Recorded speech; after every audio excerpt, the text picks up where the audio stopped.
శ్రీకృష్ణుడు అంతటి మహానుభావుడు, తాను తలుచుకుంటే ఎలాగైనా బతకగలిగిన వాడు, ఎలాగైనా నిర్గమించగలిగిన వాడు, చెప్పా పెట్టకుండా అర్ధరాత్రి వెళ్ళిపోయి అరణ్యంలో బోయవాడి బాణానికి తల ఒక్కి చనిపోయాడమ్మా. ఆలోచించండి భాగవతం అంటే ఎందుకు ఆ మహానుభావుడు అలా ఆలోచించాలి? పైగా ఈ 5-6 రోజుల పాటు దిక్కు లేదండి, ఆ శరీరం అలాగే ఉందండి, ధూళిలో పడి ఉందండి.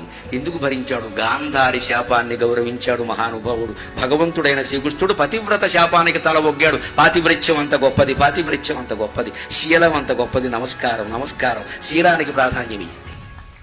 గాంధారిని గౌరవించడం కోసం ఆ శిక్ష అనుభవించాడమ్మా. లేకపోతే భగవంతుడు ఆయన ఎలా అనుకుంటే అలాగే వెళ్ళగలడే? ఆవిడ శపించింది, కోపంలో ఉందో తాపంలో ఉందో ఆ పాపం ఆవిడిది, నాకు అనవసరం.